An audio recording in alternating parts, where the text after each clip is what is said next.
الفيلم بيبدأ مع بنت صغيرة اسمها بيني وهي داخلة ملجأ للحيوانات، وبتعجب بيني بكلب أبيض صغير بيلعب بجزرة، وعشان كده بتقرر تشتريه وبتلبسه طوق مكتوب عليه اسمه الجديد بولت. بعد 5 سنين بترد بيني على التليفون وبتلاقي والدها بيكلمها وهو خايف، وبيقولها ان في مشكلة في الشغل ومينفعش هي ترجع البيت تاني، وبيعرفها ان بولت هيقدر يحميها لانه عمل عليه تجارب خلت عنده قوة خارقة.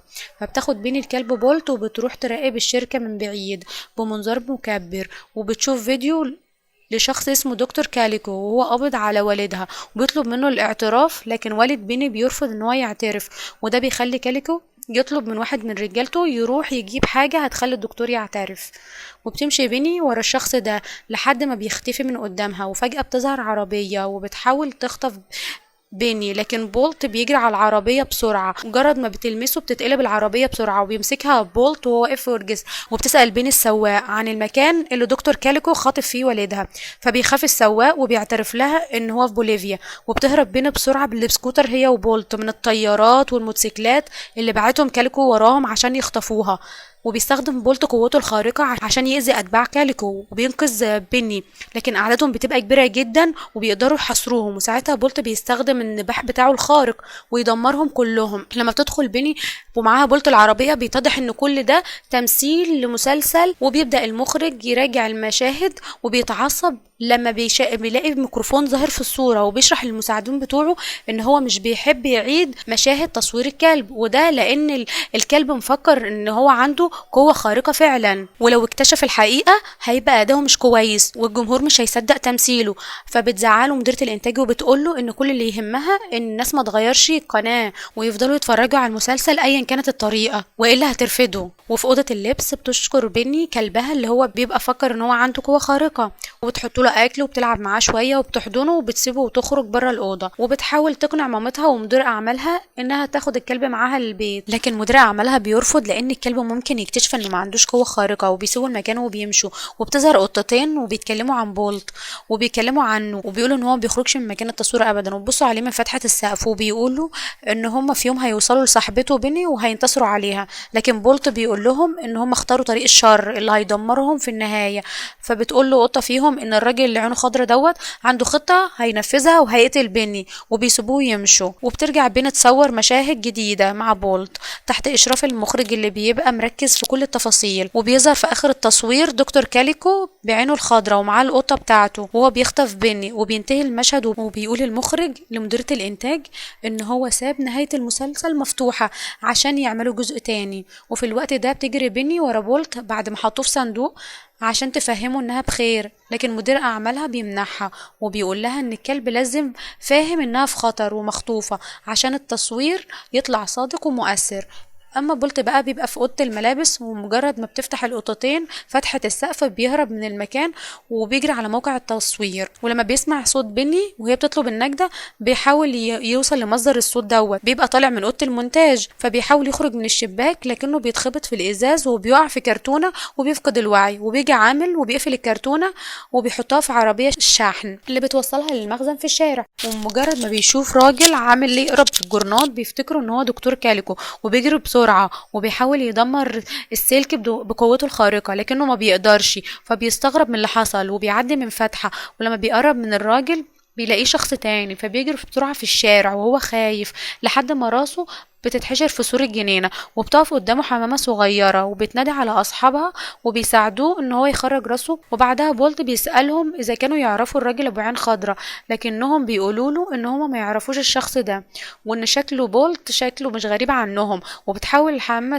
تفتكر شافته فين، وبالصدفة بيقف أتوبيس عليه إعلان لمسلسل بولت وصورة ليه، لكن برضو مش بتفتكر هو مين. وبيسألهم بولت إذا كانوا يعرفوا أي قطة عشان يسألها عن الراجل أبو عينين خضرا دوت، فبيقرروا ياخدوه لقطة هم عارفينها. وبتشوف القطة ديت الحمامة بتقدم لها الأكل اللي هي جمعته طول اليوم، وبتقول لها للحمامة إن الأكل اللي هي جابته مش كفاية، وإن هي لما بتجوع بتاكل أي حاجة قدامها.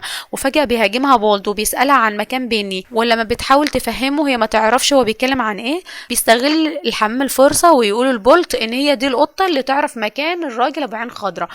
وعشان هي بتاخد منهم الاكل فهم عملوا كده. علق بولت القطه من على الكوبري وبيهددها ان هو هيقتلها لو هي ما قالتلوش مكان بيني فين، فبتطلب ميتنز منه ان هو ينزلها وهي هتتكلم، فبولت بيربطها بحبل في الطوق بتاعه، وساعتها القطه بتاخده لمقلب زباله وبتطلع منه خريطه، وبتطلع منه خريطه لعبه وبتفهمه ان دي خريطه العالم كله، وبتوريه مكانهم على الخريطه، وبتقوله ان رئيسها ابو عين خضرا خاطف بيني في هوليود. ولما ميتنز بتطلب من بولت ان هو يفكها بيرفض، وبيقول لها ان هي لازم توصله لبيني الاول، وبيروح بولت على عربيه مكتوب عليها استوديوهات هوليود، لكن بيلاقيها مقفوله بقفل. لما بيحاول يستخدم الليزر عشان يسيحه بيكتشف ان هو ما بيحصلش حاجه، وبيلاقي بقى شخصين بينقلوا كنب، فبيستخبى هو والقطه تحت الكنبه، وبينجحوا ان هما يدخلوا العربيه اللي بتاخدهم وبتمشي.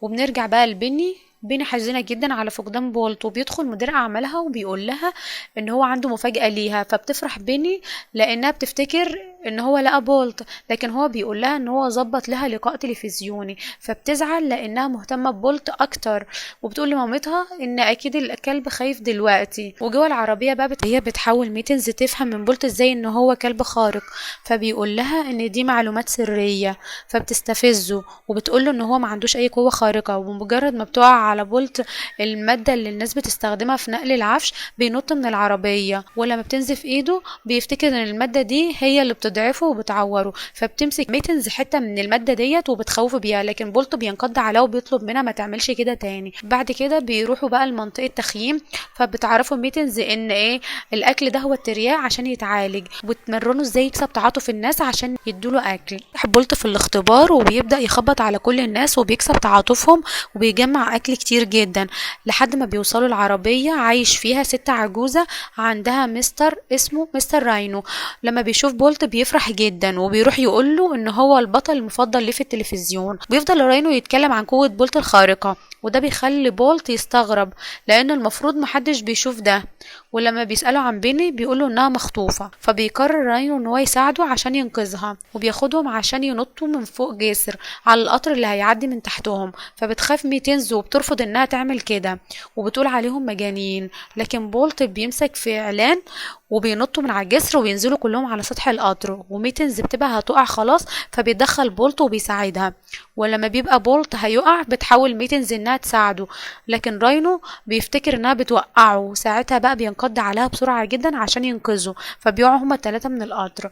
بعد كده بتحاول ميتنز انها تفهم بولت ان هو بطل مسلسل تلفزيوني وكل اللي بيعمله ده تمثيل، لكن هو ما عندوش قوة خارقة ولا حاجة، وبتثبت له ده عشان قوته ما اشتغلتش من ساعة ما خرج من بره موقع التوصيل، لكنه هو بينكر كلامها وبيتضايق وبيحاول يثبت لها ان هو عنده قوة خارقة، لكن هو بيفشل في كل مرة وبتفضل تتريق عليه القطة. بتوصل قوات السيطرة على الحيوانات وبيقبضوا على بولت وميتنز، لكن مارينو بيشوف كل ده بيقرر يروح يساعدهم. وبنرجع اللي بيدخل عليها مدير اعمالها بكلب جديد شبه بولت، لكنها بتعرف ان ده مش بولت الحقيقي وهو بيضحك عليها، وبتدخل مديرة الانتاج وبتفهم بيني ان ايقاف التصوير هيتسبب في مشاكل كتير، وبتطلب منها انها تنسى بولت وترجع للتصوير مرة تانية. وفي نفس الوقت ده بيحاول بولت ان هو يخرج من العربية اللي اتحبس فيها مع القطة، وبيوصل راينو للعربية وبيحاول يفتح الباب في نفس اللحظة اللي بولت بيحاول يخرج منها، وبيستخدم قوته عشان يخرج. ولما بيتفتح الباب بيقع بولت هو وراينو من العربية،